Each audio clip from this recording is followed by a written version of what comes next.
ஒருத்தர் தைரியமானவரா பயந்தவராங்கிறத எதுங்க காட்டும்? களம் தான் காட்டும். நாங்கள் களத்தை விட்டு விலகிட்டோமா, சரி விஜய் வந்துட்டார், இனி நமக்கு வேலை இல்லை, நம்ம போயிடுவோம். நாளைக்கு ஒரு பிரச்சனைனாலும் நாங்கள் தான் நிற்போம் அந்த களத்தில், விஜய் நிற்க மாட்டார். இன்னைக்கு ஒரு பிரச்சனைனாலும் நாங்கள் தான் நிற்கிறோம், விஜய் நிற்க மாட்டார். நேற்று ஒரு பிரச்சனை நாங்கள் தான் நின்னோம். நீங்கள் தான் பாஜகவுடைய கொள்கை எதிரியாச்சே. உங்களுடைய கொள்கை எதிரிங்கள பாஜக. அந்த அவதூறு அரசியலை நீங்கள் கையில் எடுக்கிறீங்க. முதலமைச்சருடைய வெளிநாட்டு பயணம் முதலீடுகளை ஈர்க்க அல்ல, முதலீடுகளை கொண்டு சேர்க்க. அங்க கொண்டு போய் இவர் முதலீடு செய்யறதுக்கு அப்படின்னா நீங்க சான்று சொல்லுங்க. விஜய் வந்து பேப்பர் வச்சு தானே படிக்கிறாரு, அதே மாதிரி ஒரு பேப்பரை காட்டட்டும், பாருங்க, ஒரு சான்று காட்டட்டும். காட்டல, போற போக்கில் அடிச்சு விடுறது. இது யார் பாணி? இது யார் பாணி? தமிழ்நாட்டு அரசியல்ல போற போக்கில் அடிச்சு விடுறது யார் பாணி? நான் இந்த ஒரு அரை மணி நேரம் உங்கள்கிட்ட பேசிட்டு இருக்கேன், எதையாவது ஒன்று நான் போற போக்கில் அடிச்சு விட்டேனா? அனைவருக்கும் அன்பான வணக்கம். தமிழ்நாடு அரசியல் களத்தை நாகரிகமானதாகவும் தமிழ்நாடு மரபுகளுக்கு ஏற்ற ஒரு களமாகவும் நாம் மேம்படுத்த நினைக்கிறோம். ஆனால் அண்மை காலமாக தமிழ்நாடு அரசியல் களத்தை மிகவும் கீழிறக்கி அவதூறுகளாலும் பொய்களாலும் வன்மத்தாலும் அதை மாற்றத் துடிக்கிற சக்திகளாக பாஜக சங் பரிவார சக்திகள் விளங்குகிறார்கள். அதனுடைய குறியீடாக கமலாலயம் வாசலில் அன்றாடம் அண்ணாமலை அவருக்கு தோன்றுவதையெல்லாம் பேசுவார். அவருக்கு என்ன சொல்லப்படுகிறதோ அவற்றை பேசுவார். அது உண்மையா பொய்யா என்று ஆராயாமல் பேசுவார். அதே வேளையை ராஜ்பவனில் உட்கார்ந்து கொண்டு ஆளுநர் ரவியும் செய்து கொண்டிருந்தார். இப்போது ஆளுநர் ரவியும் கொஞ்சம் அடங்கி இருக்கிறார், அண்ணாமலையும் கொஞ்சம் அடக்கப்பட்டிருக்கிறார். இப்போது ஆளுநர் ரவியினுடைய வீச்சும் அண்ணாமலையின் வீச்சும் ஓய்ந்திருக்கிற நிலையில் அந்த அவதூறுகளை, இட்டுக்கட்டப்பட்ட பொய்களை, வாயில் வந்ததையெல்லாம் பேசுகிற அந்த பேச்சுகளை விஜய் கையில் எடுத்திருக்கிறார். தமிழக வெற்றிக் கழகம் என்று ஒரு கட்சியை தொடங்கி நாங்கள் மாற்று அரசியலை கொண்டு வந்து நிறுவப் போகிறோம் என்று சொல்லி களத்திற்கு வந்திருப்பவர், களத்திற்கு வந்து கொண்டிருப்பவர் விஜய் நேற்று நாகப்பட்டினத்திற்கு வருகை தந்து முழுக்க முழுக்க ஃபேக்சுவல் எரர் என்று சொல்லக்கூடிய பொய் தகவல்களை பரப்பிவிட்டு சென்றிருக்கிறார். நாகப்பட்டினத்தில் நிறைவேற்றப்பட்டிருக்கிற திட்டங்கள் குறித்து எந்த விதமான ஆய்வையும் செய்யாமல், அங்கே மக்களுடைய நீண்டகால கோரிக்கைகள் கடந்த 4.5 ஆண்டுகளில் எந்த அளவுக்கு நிறைவேற்றப்பட்டிருக்கின்றன என்பதை பற்றிய எந்த விதமான அடிப்படை புரிதலும் இல்லாமல் வன்மத்தோடும் பொய்யை சொல்ல வேண்டும் என்றும் சொல்லியிருக்கிறார். அவர் வரும்போது அவருடைய பிரச்சார பயணத்தில் மின்சாரத்தை துண்டிக்க வேண்டும் என்று அவருடைய கட்சியின் மாவட்ட செயலாளர் தான் வேண்டுகோள் விடுத்திருக்கிறார், கடிதம் கொடுத்திருக்கிறார். ஆனால் அங்கே அவர் அதை அரசாங்கம் ஏதோ திட்டமிட்டு செய்கிறது என்கிற ஒரு தோற்றத்தை ஏற்படுத்துகிறார். இப்படி முன்னுக்கு பின் முரணாக பொய்யை சொல்லி தன் மீது கவனத்தை ஈர்க்கிற இந்த வழக்கம் என்பது நாம் பாஜகவில் தான் பார்த்தோம். அந்த வழக்கத்தை அதை இப்போது இவரும் செய்கிறார். எனவே இவர் யார் சொல்லி செய்கிறார், எதற்காக செய்கிறார் என்கிற கேள்வி வருகிறது. பாஜகவின் தன்மையை இவர் ஏன் பிரதிபலிக்கிறார் என்கிற சந்தேகம் வருகிறது அவர் மீது. அவர் அரசியலை நேர்மையாக செய்யலாம்.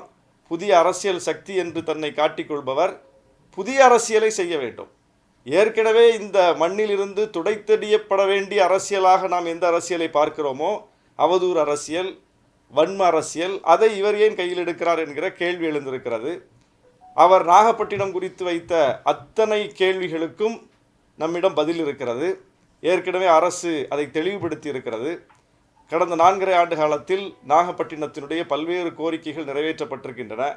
குறிப்பாக அவர் மீன்பிடி துறைமுகம் அமைக்கப்படவில்லை, கடல் அரிப்பு தடுப்புச்சுவர் அமைக்கப்படவில்லை என்கிற ஒரு குற்றச்சாட்டை வைத்திருக்கிறார். என்னுடைய சட்டமன்ற தொகுதிக்கு உட்பட்ட மீனவ கிராமங்களில், குறிப்பாக சாமந்தான்பேட்டை என்கிற கிராமத்தில் மீன்பிடி துறைமுகம் தூண்டில் விளைவு அமைக்க வேண்டும் என்பது நீண்டகால கோரிக்கை. அந்த நீண்டகால கோரிக்கையை இந்த ஆட்சி காலத்தில் தான் நிறைவேற்றி ஐஐடியிலிருந்து ஆய்வுக்குழுவெல்லாம் வந்து அதை ஆய்வு செய்து பார்த்து இங்கே அமைக்கலாம் என்று அவர்கள் பரிந்துரைத்து அதற்கு நிதி ஒதுக்கீடு செய்து கிட்டத்தட்ட 32 கோடியில் அந்த திட்டம் நிறைவேறக்கூடிய அளவுக்கு அந்த கோரிக்கை ஏற்கப்பட்டிருக்கிறது. அந்த வேலை நடந்து கொண்டிருக்கிறது. அதுபோல நம்பியார் நகர் என்கிற பகுதியில் கடல் அரிப்பு ஏற்படுகிறது என்று அந்த மக்கள் மிகவும் வருந்தினார்கள், கோரிக்கை வைத்தார்கள். கடந்த ஆட்சி காலத்திலெல்லாம் அந்த கோரிக்கை நிறைவேற்றப்படவில்லை. இந்த ஆட்சி வந்த பிறகு சட்டமன்றத்தில் நாங்கள் எல்லாம் பேசி அந்த ஊருக்கு 10 கோடி ரூபாய் செலவில் கடல் அரிப்பு தடுப்பு சுவர் எழுப்பப்பட்டிருக்கிறது. அதுபோல நாகூர் பட்டினச்சேரி, என்னுடைய தொகுதிக்கு உட்பட்ட ஊர்களை மட்டுமே நான் சொன்னால் கூட என்னால் மிகப்பெரிய பட்டியலை போட முடியும். நாகூர் பட்டினச்சேரியில் கடல் அரிப்பு தடுப்பு சுவர் செய்யப்பட்டிருக்கிறது. அதுபோல நம்பியார் நகர் கிராமத்தில் புயல் பாதுகாப்பு மையம் 6 கோடி ரூபாய் செலவில் அந்த மையம் எழுப்பப்பட்டிருக்கிறது. மீனவ மக்களை பாதுகாக்கக்கூடிய, புயல் வந்தால் அந்த பாதிப்பிலிருந்து மக்களை காக்கக்கூடிய புயல் பாதுகாப்பு மையம் கட்டப்பட்டிருக்கிறது. இப்படி மீனவ மக்கள் சார்ந்தே என்னுடைய தொகுதிக்கு பக்கத்தில் இருக்கக்கூடிய கீழ்வேலூர் தொகுதிக்குட்பட்ட அக்கரைப்பேட்டை மிகப்பெரிய மீனவ மக்கள் வாழக்கூடிய பகுதி. அங்கே 100 கோடிக்கு மேல் செலவில் ஒரு மிகப்பெரிய மீன் இறங்குதளம், மீன் பதப்படுத்தும் நிலையம் எல்லாம் அமைக்கப்பட்டிருக்கிறது. வேளாங்கண்ணியில் அமைக்கப்பட்டிருக்கிறது. அதுபோல சுற்றுலா மேம்பாடு, சுற்றுலா மேம்பாட்டில் என்னுடைய தொகுதியில் நாகூர் சில்லடி கடற்கரையில் கிட்டத்தட்ட 6 கோடி ரூபாய் செலவில் ஒரு நெய்தல் பூங்கா, 2.5 கோடி ரூபாய் மதிப்பீட்டில் இன்னொரு பூங்கா, அது இசைமுரசு நாகூர் அணிபாவுடைய நூற்றாண்டை முன்னிட்டு அந்த பூங்காவுக்கு தான் நம்முடைய முதலமைச்சர் அவருடைய பெயரை சூட்டியிருக்கிறார். அது விரைவில் திறக்கப்பட இருக்கிறது. பல்வேறு கட்ட பணிகள் சுற்றுலாவுக்கான மேம்பாட்டுக்காக, மீனவர் நலனுக்காக, அதுபோல் உள்கட்டமைப்பு மேம்பாடு. நாங்கள் இந்த ஆட்சி அமைவதற்கு முன்னால் தேர்தலை சந்திக்கும் போது நாகப்பட்டினத்தில் அக்கரைப்பேட்டை மேம்பாலம், நாகப்பட்டினத்தை அக்கரைப்பேட்டை இணைக்கக்கூடிய மேம்பாலம் அந்த இடத்துல தொங்கிக்கிட்டு இருந்தது. அந்த ரயில்வே ட்ராக்குக்கு மேலே மட்டும் கட்டி வச்சுருந்தாங்க. அதை இந்த பக்கமும் இணைக்கல, அந்த பக்கமும் இணைக்கல. ஏன்னா அதுக்கு நிலம் கையகப்படுத்தணும், மிகப்பெரிய பொருட்செலவாகும்னு சொல்லி கைவிடப்பட்ட ஒரு திட்டம். இந்த ஆட்சி வந்த பிறகு நாங்கள் வைத்த கோரிக்கையின் அடிப்படையில் மக்களுடைய கோரிக்கையை ஏற்று 104 கோடி ரூபாய் ஒதுக்கீடு செய்யப்பட்டு அந்த பாலம் கட்டப்பட்டு இப்போது 75 விழுக்காடு பணிகள் முடிந்திருக்கிறது. இப்படி அவர் எதையுமே அது அங்கே என்ன நடந்திருக்குன்னு கூட தெரிஞ்சிக்காம, அங்கே எவ்வளோ பெரிய வேலைகள் செய்யப்பட்டிருக்கு என்பதை பற்றி எந்த விதமான புரிதலும் இல்லாமல் பேசியிருக்கிறார். காவிரியை இணைச்சிங்களா, குடிநீரை கொண்டு வந்தீங்களான்னு பேசியிருக்கிறார். நாகப்பட்டினம் வரலாற்றிலேயே 1700 கோடி ரூபாய் மதிப்பீட்டில் குடிநீர் திட்டம், மிகப்பெரிய திட்டம், அந்த திட்டம் அங்கே நிறைவேற்றப்பட்டிருக்கிறது. அந்த பணிகள் ஏறத்தாழ முடியும் தருவாயில் இருக்கு. அதனால எல்லா இடமும் குடிநீர், வீட்டுக்கு வீடு குடிநீர் இணைப்புக்கான வேலைகள் நடந்திருக்குது. அதனால் சாலைகளில் தோண்டப்பட்ட குடிநீர் இணைப்புக்காக தோண்டப்பட்டதுனால சாலை எல்லாம் சிக்கலாக போச்சு. திரும்ப அந்த சாலையை போடுறதுக்கு ஒவ்வொன்றுக்கு நிதி ஒதுக்கீடு பெற்று அப்படி ஒரு திட்டத்தை நிறைவேற்றுவதன் மூலம் இன்னொரு திட்டத்தை நிறைவேற்ற வேண்டிய தேவை ஏற்பட்டு அப்படி ஒவ்வொன்றாக அந்த ஊருக்கு பார்த்து பார்த்து செய்யப்பட்டிருக்கிறது. அவர் என்ன குற்றச்சாட்டை வைத்தாலும் அந்த குற்றச்சாட்டுக்கு பதில் இருக்கிறது. அப்போ அவர் வைத்த எந்த குற்றச்சாட்டுமே உண்மையிலே அந்த மண்ணுக்கு என்ன தேவை இருக்கிறதோ, என்ன கோரிக்கை நிறைவேற்றப்படாமல் இருக்கிறதோ அதை சொல்லியிருந்தால் அது ஒரு மக்கள் நலனிலிருந்து பேசலான்னு சொல்லலாம். மக்களுக்கு இந்த தேவை இருக்கு, அரசாங்கம் இதுவரைக்கும் நிறைவேற்றாமல் இருக்கு, அதை அவர் அட்ரஸ் பண்ணுறாரு, ஒரு புதிய கட்சியாக இதை கையில் எடுத்து பேசுகிறாரு என்றால் அது மக்கள் நலன் சார்ந்தது. ஆனால் ஏற்கனவே மக்கள் வைத்த கோரிக்கையின் அடிப்படையில் மக்கள் பிரதிநிதிகள் நாங்கள் போய் அரசிடம் முறையிட்டு சட்டமன்றத்தில் வாதாடி அரசு அதை கனிவோடு பரிசீலித்து ஏற்றுக்கொண்டு நிதி ஒதுக்கீடு செய்து நிறைவேற்றப்பட்டிருக்கிற திட்டங்களை, நிறைவேற்றப்பட்டு வருகிற திட்டங்களை எல்லாம் செய்யவே இல்லை என்று சொல்வதனுடைய பின்னணி என்ன? இவர் இந்த அரசுக்கு அவப்பெயரை ஏற்படுத்த நினைக்கிறார் ஒன்று. இப்படியெல்லாம் பொய்யை பேசுவதன் மூலம் அவர் சாதிக்க நினைப்பது என்ன? உண்மையை பேசுங்க. உண்மையிலே அந்த மண்ணுக்கு என்ன தேவையோ அதை சொல்லுங்க. நாகூர் ஹாஸ்பிட்டலை பற்றி பேசியிருக்கிறார். நாகூர் ஆண்டவர் அரசு மருத்துவமனை என்பது 40 ஆண்டுகளாக பழுதடைந்த நிலையில் இருந்த ஒரு மருத்துவமனையை இந்த அரசு வந்த பிறகு முழுக்க அந்த பழைய கட்டிடங்களெல்லாம் இடிச்சிட்டு 5 கோடி ரூபாய் மதிப்பீட்டில் புதிய கட்டிடம் கட்டும் பணி நடந்து வருது. ஆனாலும் அந்த மருத்துவமனை புதுசாக கட்டிடம் கட்டுறதுனால அதை மூடிடக்கூடாதுன்னு சொல்லி தற்காலிகமாக வேறு ஒரு கட்டிடத்தில் அந்த மருத்துவமனை இயங்கி கொண்டிருக்கிறது. அங்கே 4 பேர் பணியாளர்கள், மருத்துவர் உள்ளிட்ட பணியாளர்கள்னா அந்த 4 பேர் ஸ்டாஃபும் இருக்காங்க, வேக்கண்டே இல்லைங்க. அப்போ இதெல்லாம் அவர் தெரியாமலே அங்கே பேசிகிட்டு இருக்காரு. ஒட்டுமொத்த நாகப்பட்டினம் மாவட்டத்திற்கும் மருத்துவர்கள் பற்றாக்குறை என்பது அது நீண்ட கால பிரச்சனை. அது ஏன்னா அங்கே பணியாற்றுவதற்கு மருத்துவர்கள் பெரிதாக ஆர்வப்படுவதில்லை. அது இந்த ராமநாதபுரத்துக்கு போட்டுட்டா எங்களை தண்டிக்கிற மாதிரி அப்படின்னு ஒரு காலத்தில் ஒரு புரிதல் இருந்தது போல் நாகப்பட்டினத்தையும் பார்க்கிற மனோநிலை இருக்கிறது பணியாளர்கள்ட்ட. அப்படி ஒரு நிலை இருந்த பிறகும் கூட இந்த அரசு வந்த பிறகு முடிந்த வரைக்கும் ரோஸ்டர் சிஸ்டத்தின் மூலம் அங்கே பணியாளர்களை, மருத்துவ பணியாளர்களை, மருத்துவர்களை கொண்டு நிரப்பக்கூடிய பணியை ஒவ்வொரு கட்டத்திலும் செய்து வரக்கூடிய ஒரு சூழலை நம்ம பார்க்கிறோம். நாங்கள் பல முறை கோரிக்கை வச்சிருக்கிறோம், அது ஒவ்வொன்றாக நிறைவேற்றப்படக்கூடிய ஒரு சூழலை பார்க்கிறோம்.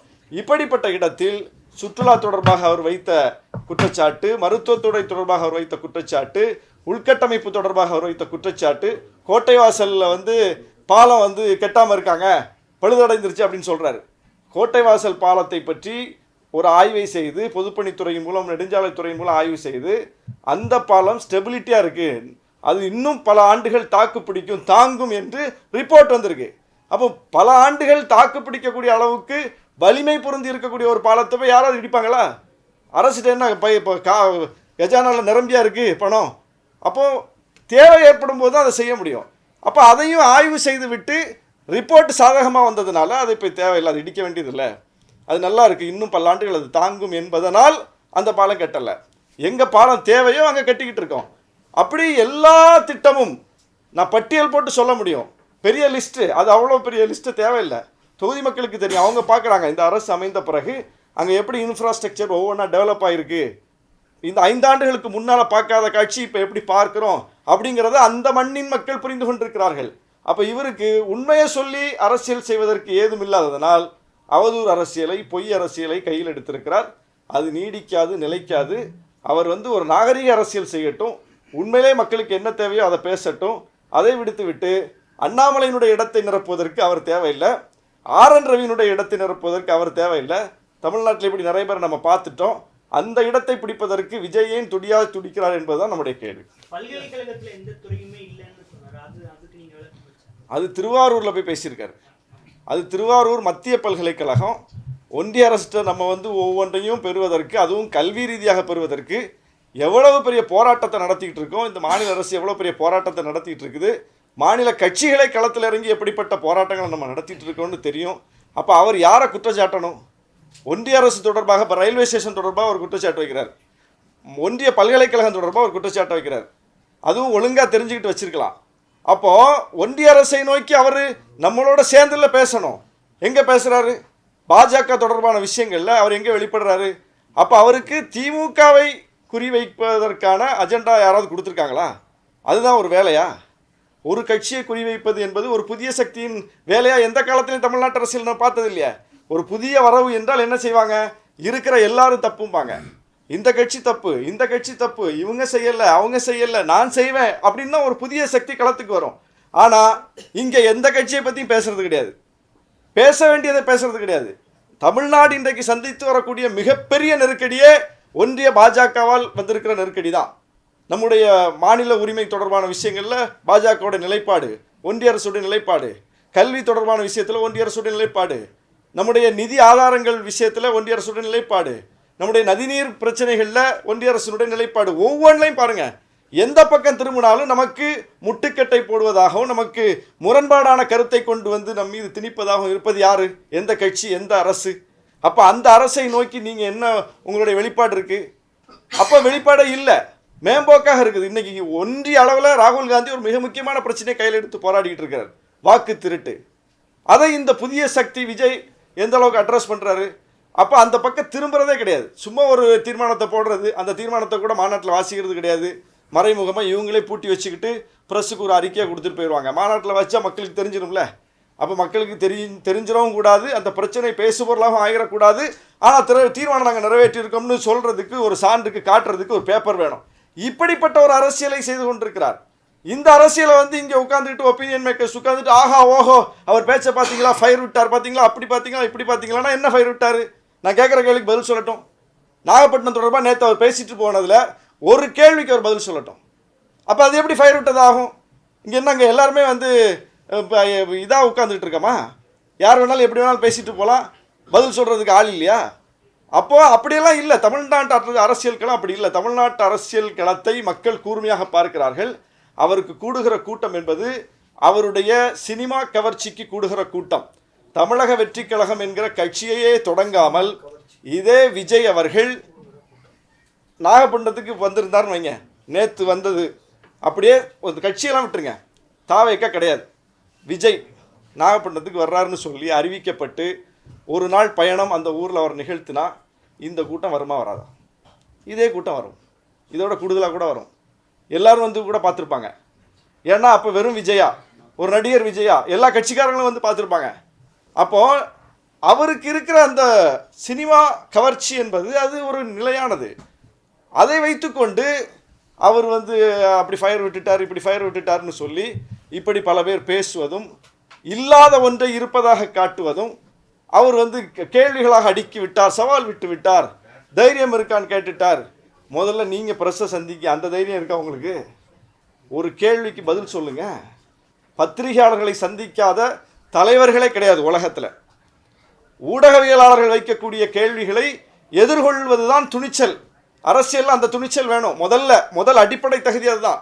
எந்த கேள்வி வேணாலும் கேளுங்க, பதில் சொல்கிறேன் என்பது தான் ஒரு தலைவருக்கான இலக்கணம். அது எங்கே போச்சு உங்கள்கிட்ட? நேற்று வந்து ப்ரெஸ் அப்பவும் உங்களை நோக்கி வர்றாங்க.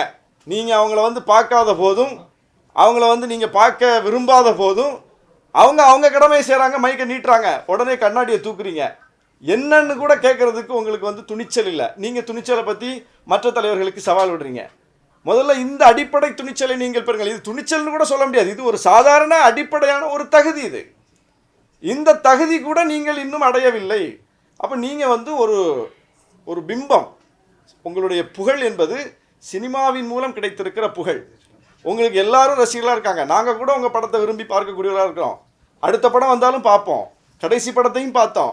அப்போ எங்களெல்லாம் உங்கள் கணக்கில் வச்சுப்பீங்களா? அப்போ உங்கள் கணக்கு என்பது என்ன? ஒரு தேர்தலையாவது நீங்கள் சந்திச்சிருக்கணும். நீங்கள் கட்சி தொடங்கி 2 ஆண்டுகளில் உங்களுடைய துணிச்சலை நிரூபிப்பதற்கு பல இடைத்தேர்தல்கள் வந்தது, போட்டியிடலை. நீங்கள் நாடாளுமன்ற தேர்தல் வந்துச்சு, உங்களுடைய கொள்கை எதிரியை களத்தில் சந்திச்சிருக்க முடியும், போட்டியிடலை. நீங்கள் 26 தேர்தலுக்கு கூட இப்போ கடைசியாக ஒரு படத்துக்கு 6 மாதம் கால் ஷீட் கொடுத்த மாதிரி இப்போ ஒரு 6 மாதம் கால் ஷீட் கொடுத்துருக்கீங்க. இந்த படம் ஓடுனா கண்ணி பண்ணுவீங்க, இந்த படம் ஃப்ளாப் ஆயிடுச்சுன்னா விட்டுட்டு போயிடுவீங்க. அது ஏற்கனவே ஒரு கேரள ஒரு திரைக்கலைஞர், ஒரு நடிகை அவர்கள் வந்து சொல்லியிருக்காங்க.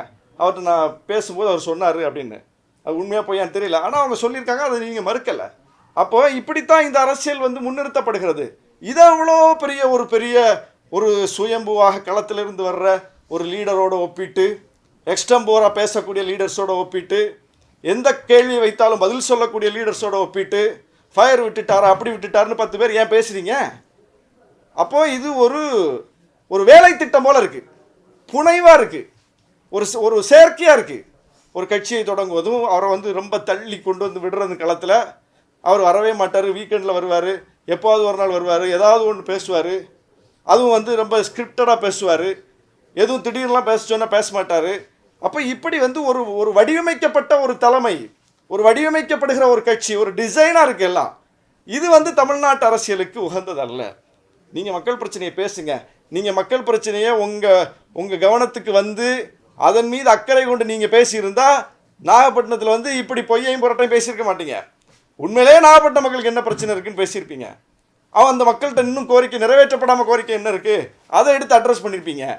அது அந்த மக்களுக்கு இப்போ வலு சேர்க்கும். ஓ, விஜய் வந்து சொல்கிறாரு, இந்த கோரிக்கையெல்லாம் மிச்சம் இருக்குது, இதை பேசுகிறதுக்கு விஜய் வர்றாரு. இப்போ நாங்களும் பேச தானே செய்கிறோம். எல்லா கோரிக்கையும் நிறைவேறிடுச்சா?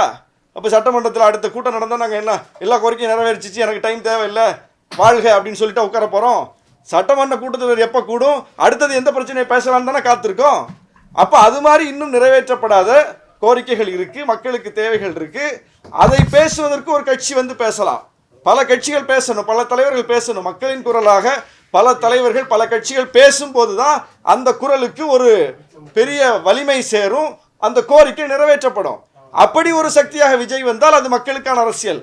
ஆனால் அதெல்லாம் பேச மாட்டேன், பொய் தான் பேசுவேன் அப்படின்னா, பொய் பேசியவர் என்ன நிலைமைக்கு ஆனார்னு பார்க்குறோம். 2 IPSகள் தமிழ்நாட்டில் பொய்யையும் புரட்டையும் அன்றாடம் பேசி தமிழ்நாட்டில் இன்றைக்கி அவங்களுடைய நிலைமை என்னன்னு பார்க்குறோம், கண்ணால் பார்க்குறோம். அதுபோல் மக்களால் நிராகரிக்கப்படக்கூடிய நிலைமை தான் விஜய்க்கும் வரும் இப்படியே போனால். இல்லை, நீங்கள் அண்ணாமலையும் கவர்னர் ரவி அவர்களையும் ஒப்பிட்டு விஜய சொல்றீங்க. அவங்க 2 பேரும் அமைதியாக இருக்காங்க, இவர் பேசுறாரு, இவருக்கு ஒரு அஜெண்டா கொடுக்கப்பட்டிருக்கிறதான்னு ஒரு சந்தேகத்தை எழுப்புறீங்க. இல்லை எப்படி புரிஞ்சுக்கிறது? அவங்களோட வாய்ஸா பேசுறாரா இல்லை பின்னாடி இருந்து பேச வைக்கப்படுறாரா என்ன? அதாவது அண்ணாமலை என்ன செய்து கொண்டிருந்தாரோ அதை இப்போ அவர் செய்யலை. அவர் இப்போ அன்றாட பிரச்சனை சந்திக்கிறாரா? இல்லை. நீங்களே போய் கேள்வி கேட்டாலும், அண்ணா நான் ஒரு தொண்டன்னா இப்போ நான் பேசுகிறதுக்கு தயாராக இல்லைண்ணான்னு சொல்லிட்டு போயிடுறாரு. அதே மாதிரி வந்து RN ரவி இப்போ பேச்சு மூச்சை காணும், பழைய சேட்டைகள்லாம் இப்போ சேரதில்லை.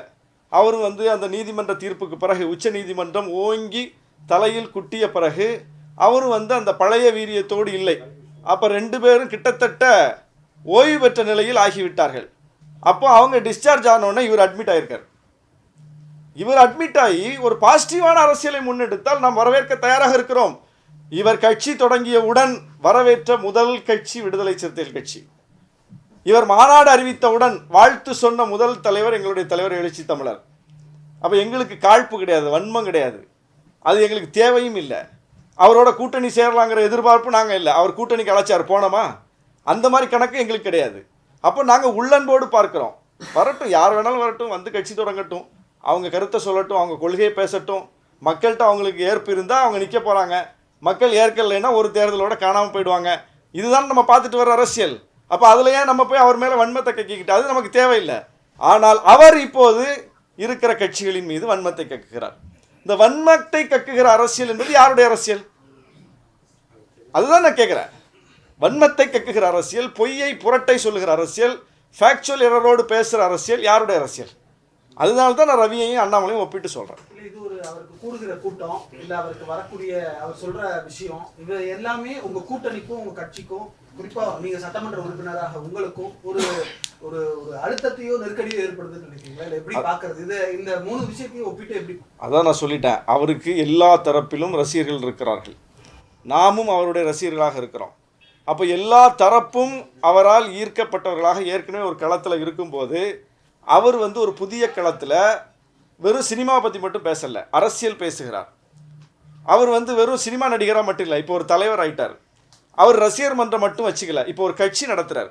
அப்போ கட்சி என்று அவர் வந்துவிட்ட பிறகு, ஒரு தலைவர் என்கிற இடத்திற்கு அவர் தன்னை அறிவித்து விட்ட பிறகு, அவர் வந்து அரசியல் செய்ய வந்துவிட்ட பிறகு, அவர் எங்கள் மீது, திமுக கூட்டணியின் மீது, திமுகவின் மீது, ஆட்சியின் மீது அடுக்கடுக்கான அவதூறுகளை செய்கிறார்.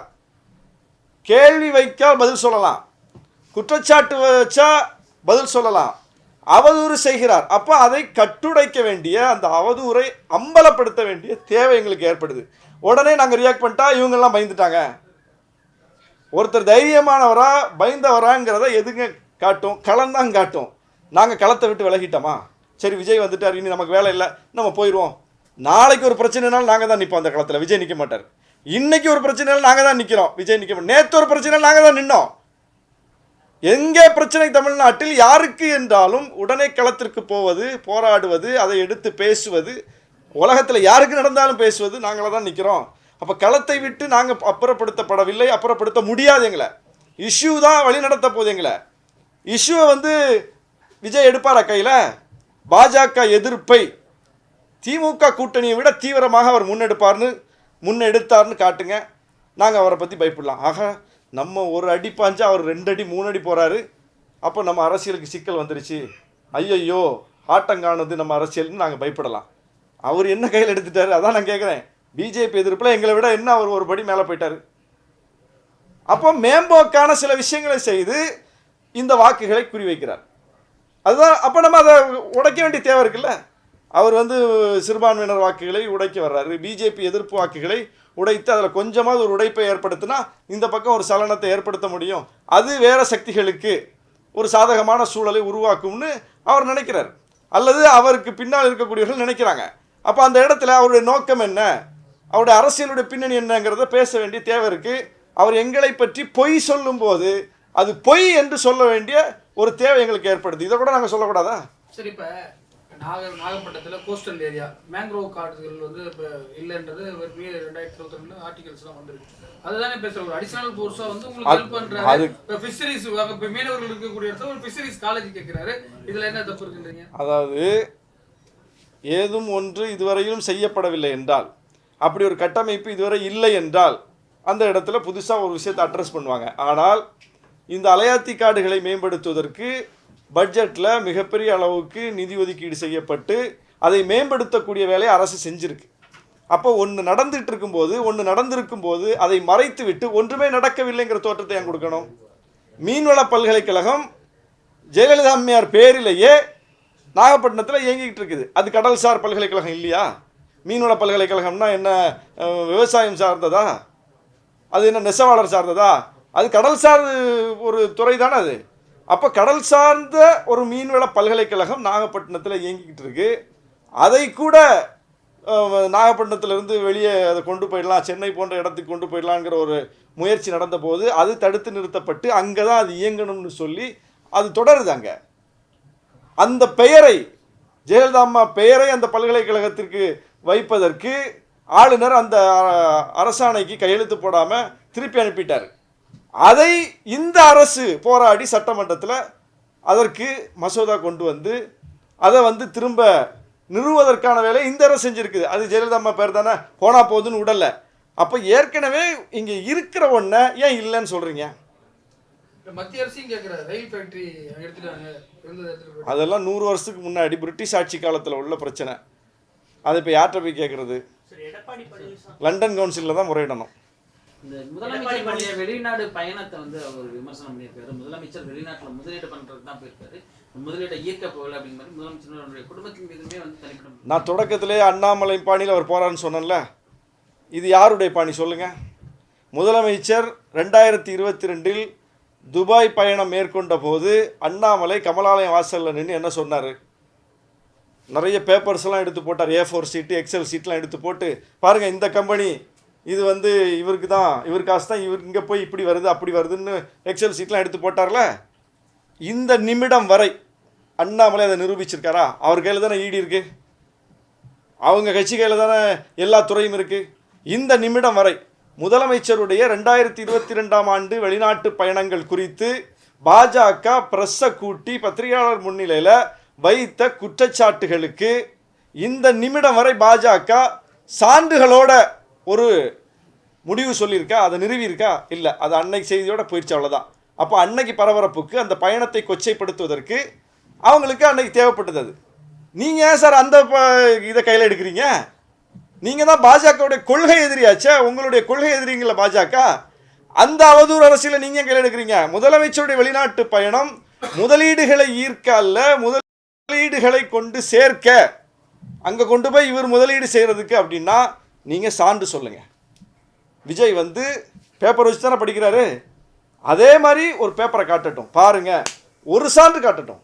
காட்டல, போகிற போக்கில் அடிச்சு விடுறது. இது யார் பாணி? இது யார் பாணி? தமிழ்நாட்டு அரசியலில் போகிற போக்கில் அடிச்சு விடுறது யார் பாணி? நான் இந்த ஒரு அரை மணி நேரம் உங்கள்கிட்ட பேசிகிட்டு இருக்கேன், எதையாவது ஒன்று நான் போகிற போக்கில் அடிச்சு விட்டேனா? ஃபேக்சுவல் எரராக ஏதாவது சொல்லியிருக்கேனா? யார் மீதாவது அவதூறு பொய் சொல்லியிருக்கேனா? எங்கள் தலைவர் அன்றாட செய்தியாளர்களை சந்திக்கிறார், ஒரு ஃபேக்சுவல் எரர், ஒரு தவறான தகவல், ஒரு அவதூறான செய்தி, அதெல்லாம் எங்கள் பாணியே கிடையாது. இந்த தமிழ்நாட்டு அரசியலில் ஒரு காலத்தில் அரசியல் கட்சிகளுடைய மேடைகளில் பேச்சாளர்களுடைய பாணியாக இருந்துச்சு. அது கூட இன்னைக்கு வந்து இந்த ஊடகங்களுடைய பெருக்கத்தால் தொழில்நுட்ப வளர்ச்சியின் காரணமாக பார்த்து பேசணும், கவனமாக பேசணும்னு சொல்லி அந்த மேடைகள் கூட சீராகி வருவதை பார்க்கிறோம். அப்போ ஒரு பக்கம் ஒரு நாகரிக அரசியலை நோக்கி அரசியல் நகரும் போது நீங்கள் வந்து அண்ணாமலை அரசியலுக்கு, RN ரவி அரசியலுக்கு ஏன் போகிறீங்க? அதுதான் நான் திரும்பவும் கேட்குறேன்.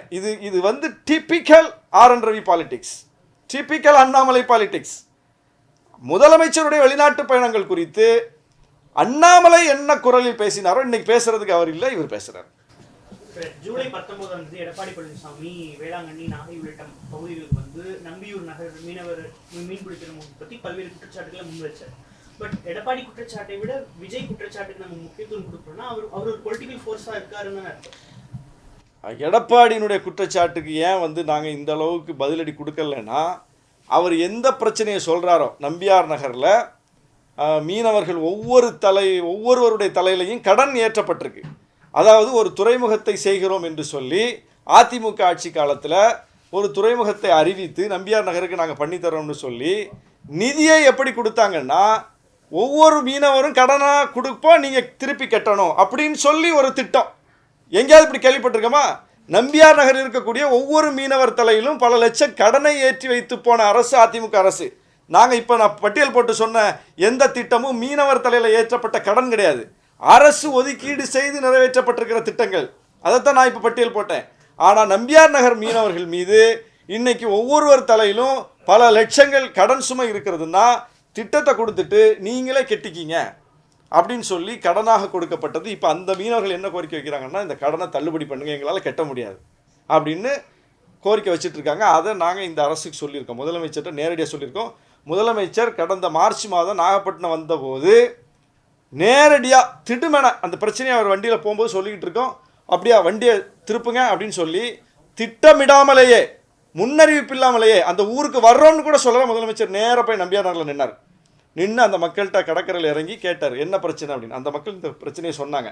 இதுதான் எங்களுடைய பிரச்சனை அப்படின்னு. யாரால் வந்த பிரச்சனை? எடப்பாடியால் வந்த பிரச்சனை, அதிமுக அரசால் வந்த பிரச்சனை. அதை இன்னைக்கு தீர்க்கக்கூடிய அந்த கோரிக்கையை ஏற்கக்கூடிய இடத்துல இந்த அரசு இருக்குது. கட்டாயமாக செய்வோம்னு முதலமைச்சர் சொல்லியிருக்காரு. செய்யணும்னு நாங்களும் வலியுறுத்திட்டு இருக்கோம். ஒரு நல்ல முடிவு விரைவில் வரும்னு நம்புகிறோம். ஆனால் இது இந்த அரசால் வந்ததில்லை, இதை செஞ்சது எடப்பாடி. அவர் போய் மீனவர்களுக்கு எதிராக இந்த அரசு செய்தது போல ஒரு தோற்றத்தை கொடுக்குறாரு. அப்போ அது அங்கே மக்களுக்கு தெரியும் யார் ஆட்சியில் இது வந்துச்சுன்னு. அதை நாங்கள் அந்த மக்களுக்கு சொல்ல வேண்டிய தேவையில்லை எங்களுக்கு. ஆனால் விஜய் வந்து சொல்கிறது பொய் சொல்கிறார். அதனால இதை வந்து எக்ஸ்போஸ் பண்ண வேண்டிய தேவை இருக்குது. இதை எப்படி அட்ரஸ் பண்ண போகுது களத்தில்? நீங்கள் இன்னைக்கு அவர் நேற்று பேசிட்டு போயிருக்காரு, இன்னைக்கு எங்களை பார்த்து சொல்லுவீங்க. உங்கள் தொகுதி மக்களுக்கோ இல்லை நாகை மாவட்ட மக்களுக்கோ என்ன சொல்லுங்க? அதாவது அங்கே நடக்கக்கூடிய பணிகள் ஒவ்வொரு காலகட்டத்திலையும் ஒவ்வொரு பணிகளாக நடக்கும்போது அது வந்து ஒரு தொகுப்பாக தெரியாது மக்களுக்கு கண்ணுக்கு. திடீர்னு பார்ப்பாங்க இந்த பணி நடக்கும், அந்த பணி நடக்கும், இந்த பணி நடக்கும். ஒரு 4.5 ஆண்டு காலத்தில் தொடர்ச்சியாக பல்வேறு கட்ட அளவில் பணிகள் நடக்கும்போது இந்த ஆட்சி காலத்தில் என்னென்ன நடந்திருக்கு அப்படிங்கிறத ஒரு ஃபிகராக மக்களுக்கு பார்க்க தெரியாது, பார்க்க மாட்டாங்க எப்போவுமே. அப்போ அதை சொல்லுவதற்கு ஒரு தொகுப்பு வேணும். அது இன்னைக்கு விஜயால் எங்களுக்கு வந்திருக்குதுன்னு நினைக்கிறேன் நான். விஜய் வந்து பொய்யா சொல்ல சொல்ல நாங்கள் என்னென்னலாம் செஞ்சுருக்கிறோம், என்னென்ன பணிகள் நடந்திருக்குதுன்னு ஒரு தொகுப்பாக இன்றைக்கி மக்கள்கிட்ட சொல்வதற்கான ஒரு வாய்ப்பு இது. ஆனால் அவர் உண்மையை பேசுனா அது நல்லது, அவருக்கு நல்லது. பொய்யை பேசுனா அது எங்களுக்கு நல்லது. 2026 களத்தில் தாவேக்காக்கும் திமுகவுக்கும் நேரடி போட்டி, வேற யாரும் களத்தில் இல்லை. இதை வந்து இங்கே தம்பி நம்ம ராம் இருக்கார், ராம் சங்கர், அவர் ஓராண்டுக்கு முன்னாடி ஒரு பேட்டி எடுத்தார் என்கிட்ட. அப்போவே நான் சொன்னேன், எதிர்க்கட்சி அரசியலை விஜய் தீவிரப்படுத்தினால் அதிமுக தன்னுடைய இருப்பை இழக்கும். இதுதான் டைட்டிலே. இப்போ திமுகவுக்கும் தாவேக்காவுக்கும் போட்டின்னு விஜய் சொல்கிறாருன்னா அதில் யாருக்கு பிரச்சனை? அதில் திமுக கூட்டணிக்குமா பிரச்சனை இருக்கா? அவர் எந்த கட்சி அங்கே வந்து காலி பண்ணுறாரு? இதை எந்த ஒப்பீனியன் மேக்கர்ஸும் பேச மாட்டாங்க. விஜய் வருகை விசிகாவுக்கு ஆபத்து, விஜய் வருகை திமுகவுக்கு ஆபத்து. அவர் திமுகன்னு ஒன்று இருக்குன்னு சொல்கிறாரு. விஜயே சொல்லாதே நீங்கள் சொல்லிக்கிட்டு இருக்கீங்க. விஜய் திமுகன்னு ஒன்று இருக்குன்னு அக்செப்ட் பண்ணி பேசுகிறாரு. அதனுடைய வலிமையை புரிஞ்சுக்கிட்டு பேசுகிறாரு. அதை எதிர்க்கத்தான் நான் வந்திருக்கேன்னு பேசுகிறாரு. ஆனால் அவர் சார்பில் அவரை விதந்தோதி பேசக்கூடியவங்க பூரா திமுக ஓட்டு தான் போகுது, விசிகே ஓட்டு தான் போகுது. விசிகே ஓட்டு எப்படி போகும்? விசிகே ஓட்டுனா முதல்ல என்ன? விசிகே ஓட்டுனா சினிமா கவர்ச்சியில் வந்த ஓட்டா? விசிகே ஓட்டுனா என்ன? 25 இயர்ஸாக 25 ஆண்டுகளுக்கு மேலாக விசிகே வாக்கு வங்கின்னு ஒன்று இருக்குல்ல, அது என்ன வாக்கு வங்கி? அது ரசிக மனோநிலையில் வந்த வாக்கு வங்கியா? அது அம்பேத்கரியத்தை பெரியாரியத்தை சொல்லி அந்த கோட்பாட்டின் அடிப்படையில் நாங்கள் பெற்றிருக்கிற வாக்கு வங்கி. அப்போ எங்கள் வாக்கு வங்கி அவர் பெற்றுட்டு போகணும்னா எங்களை விட தீவிரமாக அம்பேத்கரியம் பேசணும், எங்களை விட தீவிரமாக பெரியாரியம் பேசணும். என்ன பெரியாரியம் பேசிட்டாரு, என்ன அம்பேத்கரியம் பேசிட்டாரு? சீமான் அவ்வளோ தூரம் பெரியாரை போட்டு கொச்சப்படுத்துறாரு. நாங்கள் தான் வந்து தொண்டை தண்ணி வைத்த பதிலடி கொடுத்துட்ருக்குமே தவிர எந்த தாவேக்கா நிர்வாகி வந்து பதிலடி கொடுத்தாரு? எங்கே விஜய் வந்து அதுக்கு ரியாக்ட் பண்ணார்? பெரியார் மீது ஒரு மிகப்பெரிய அவதூறை சொல்கிறாருல சீமான். என்ன உங்களுடைய பதிலடி? என்ன பதிலடி? கிடையாது. அப்போ பெரியார் அரசியலை என்ன நீங்கள் முன்னெடுப்பீங்க? அப்போ பெரியார் உணர்வாளர்கள் இதில் யார் பக்கம் நிற்பாங்க? இதில் விஜய் பக்கம் நிற்பாங்களா, எங்கள் பக்கம் நிற்பாங்களா? அம்பேத்கரிய உணர்வாளர்கள் யார் பக்கம் நிற்பாங்க? ஒரு அட்ராசிட்டி நடக்குது, ஒரு வன்கொடுமை நடக்குதுன்னா அங்கே களத்துக்கு போகிறது யார்? அந்த மக்களுடைய பிரச்சனையை அரசுக்கு சொல்கிறது யார்? போராட்டம் நடத்துறது யார்? அந்த மக்களுக்கு நீங்கள் தனிமைப்படுத்தப்பட்டவர் அல்ல, நீங்கள் கைவிடப்பட்டவர் அல்ல, உங்களோட நாங்கள் இருக்கேங்கிற நம்பிக்கை தர்றது யார்? விசிகே தானே தர்றோம். அப்போ எங்களை விட எங்கள்கிட்ட இருந்து அந்த ஓட்டை அவர் வாங்கிட்டு போகணும்னா எங்களை விட அவர் எங்கே அந்த களத்தில் நின்றுருக்காரு? இப்போவும் நிற்கிறாரா? இல்லையே. அப்போது அதான் சொல்கிறேன், திரும்ப திரும்ப ஒரு போலியான பிம்பம் கட்டமைக்கப்படுறது. அந்த ஓட்டை வாங்கிடுவார், இந்த ஓட்டை வாங்கிடுவார். எப்படி வாங்குவாருன்னு வாங்குவதற்கான என்ன அரசியல் அவர்கிட்ட இருக்குது? அதனால் அதெல்லாம் எங்களுக்கு அதை பற்றிலாம் பிரச்சனையே கிடையாது. நாங்கள் அவருக்கு பயந்தோ அவர் எங்கள் ஓட்டை வாங்கிடுவாருனோ அப்படிலாம் நாங்கள் வந்து பேசலை.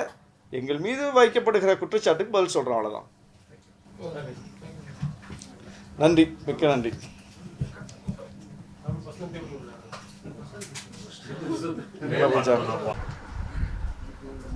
பாமா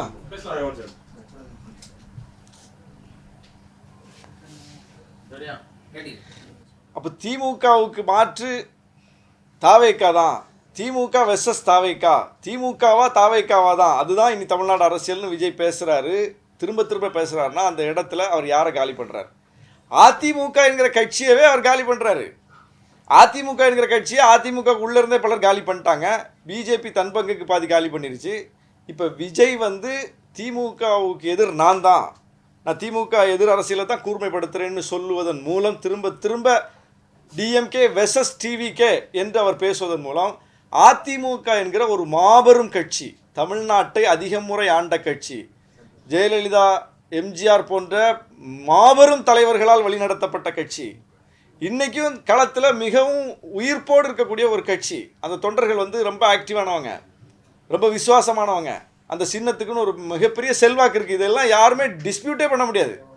அப்படிப்பட்ட ஒரு கட்சி இன்றைக்கி சிதறி போயிருக்கு. ஒரு ஒழுங்கான தலைமை அமையாமல் ஒரு ஒருங்கிணைந்த தலைமையின் கீழே இப்போ ஓரளவுக்கு திரண்டிருக்கிற அந்த தலைமையும் பிஜேபி முடிஞ்ச அளவுக்கு அங்கே உள்ள வச்சே ஆட்களை எடுத்து அதை டிஸ்மேண்டில் பண்ணிகிட்டு இருக்கு. இப்போ கொஞ்சம் மிஞ்சி இருக்கிறதையும் விஜய் வந்து என்ன சொல்கிறாருன்னா, இப்போ மிஞ்சி இருக்கிறது எப்படி, அது திமுக எதிர்ப்பில் தானே மிஞ்சி இருக்குது. திமுக வெர்சஸ் அதிமுக என்கிற அந்த எதிர் அரசியலில் தான் எடப்பாடி தலைமையில் ஒரு 20 விழுக்காடு வாக்கு என்கிற அளவுக்கு அது மிஞ்சி இருக்கு. இப்போ திமுக எதிர் அரசியலை விஜய் கூர்மைப்படுத்த எந்த கட்சிக்கு ஆபத்து? எந்த கட்சியினுடைய இருப்பு கேள்விக்குறியாகும்? எந்த கட்சி திமுகவுக்கு எதிர் என்று முன்னிறுத்தப்படும்? அப்போ ஏற்கனவே இருக்கக்கூடிய அதிமுக தான் தன்னுடைய இருப்பை இழக்கும்.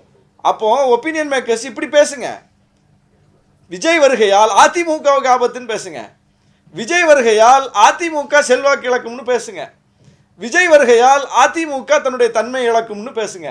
அதுதானே சரியா இருக்கும். ஆனால் அவங்களுக்கு உண்மை தெரியுது, விஜய்னு ஒருத்தர் எமர்ஜ் ஆனா, டிவிகேன்னு எமர்ஜ் ஆனா, டிஎம்கேக்கு எதிராக அது எமர்ஜ் ஆனா, அது டிஎம்கேக்கு எதிராக ஏற்கனவே எமர்ஜாக இருந்த ஒரு கட்சியை தான் காலி பண்ணும் அப்படிங்கிறது நல்லா தெரிஞ்சுமே இங்கே வந்து வேற ஒரு கருத்தை, ஒரு கட்டமைப்பை ஏற்படுத்திக்கிட்டே இருக்காங்க. அது வந்து காலம் அதை உணர்த்தும். முதல்ல விஜய் வந்து தேர்தலில் போட்டியிடட்டும். முதல்ல அதுவே அதிமுக இடத்தையே அவர் பிடிப்பாராங்கிறதும் தேர்தல் என்ன தான் தெரியும். அதுவும் வந்து தேர்தலை பார்க்கணும். நம்ம இப்போ ஒவ்வொரு கட்சிக்கும் திமுக கூட்டணிக்கு இவ்வளோ ஓட்டு, திமுகவுக்கு இவ்வளோ ஓட்டு, திமுக கூட்டணியில் கூட ஒவ்வொரு கட்சிகளுக்கும் இவ்வளோ ஓட்டு இருக்கு, அதிமுகவுக்கு இவ்வளோ ஓட்டு இருக்கு, பிஜேபிக்கு இவ்வளோ ஓட்டு இருக்கு, நாம் தமிழருக்கு 8 விழுக்காடு ஓட்டு இருக்குங்களாம் தேர்தலில் போட்டியிடாமலேயே பெர்செப்ஷன் அடிப்படையில் எல்லாம் சொல்லப்பட்டதா? இந்த விழுக்காடுங்கிறது எப்படி வந்துச்சு? இந்த விழுக்காடுங்கிறது தேர்தலில் போட்டியிட்டதுனால வந்துச்சு. ஆனால் ஒரு கட்சிக்கு மட்டும் தேர்தலையே போட்டியிடாமல் ஒருத்தர் 15ங்கிறாரு, ஒருத்தர் 20ங்கிறாரு, ஏன் 50ன்னு சொல்லுங்கள். அதில் ஏன் வஞ்சனம் பண்ணுறீங்க? விஜய் 50 விழுக்காடு ஓட்டு வாங்குவார்னு ஏன் சொல்ல மாட்டீங்க? நீங்கள் சொல்கிறதுன்னு முடிவு பண்ணிட்டீங்கல்ல, அதே 10 எந்த அடிப்படையில் சொல்கிறீங்க? அது என்ன 15 எந்த அடிப்படையில் சொல்கிறீங்க? அது என்ன 20? ஏன் 50 சொல்லுங்கள். இல்லை 80 விழுக்காடு வாக்குப்பதிவு ஆனால் 80மே விஜய்க்குன்னு கூட சொல்லலாமே. ஏன்னா அவர் தான் ப்ரூவ் பண்ணல. இப்போ ப்ரூவ் பண்ணாத ஒருவருக்கு நீங்கள் எப்படி ஒரு ஃபிகரை ஃபிக்ஸ் பண்ணுறீங்க? எந்த கட்சிக்கு இப்படி ஃபிக்ஸ் பண்ணீங்க? திமுகவுக்கு 40 விழுக்காடு தேர்தலில் போட்டியிடாமலேயே ஃபிக்ஸ் பண்ணிட்டீங்களா? நாம் தமிழருக்கு 8 விழுக்காடு தேர்தலில் போட்டியிடாமலே ஃபிக்ஸ் பண்ணிட்டீங்களா? தேர்தலில் போட்டிட்டு வாங்கினது தானேங்க சொல்கிறீங்க. எல்லா கட்சிக்கும் அப்படி தான் சொல்லி கொண்டிருக்கிறோம் என்னும்போது தாவேக்காவுக்கு மட்டும் ஒரு தேர்தலை கூட, ஒரு இடைத்தேர்தலை கூட அந்த கட்சி சந்திக்காமல் இருக்கும்போதே 15ங்கிறீங்க, 20ங்கிறீங்க, 25ங்கிறீங்க. முதல்ல அது 25, 15, 5, 2, 1 இல்லை நோட்டாக்கு கீழேயா? எலெக்ஷன் சந்திக்கட்டும். சந்தித்த பிறகு எது உண்மையோ அதை நம்ம பேசுவோம்.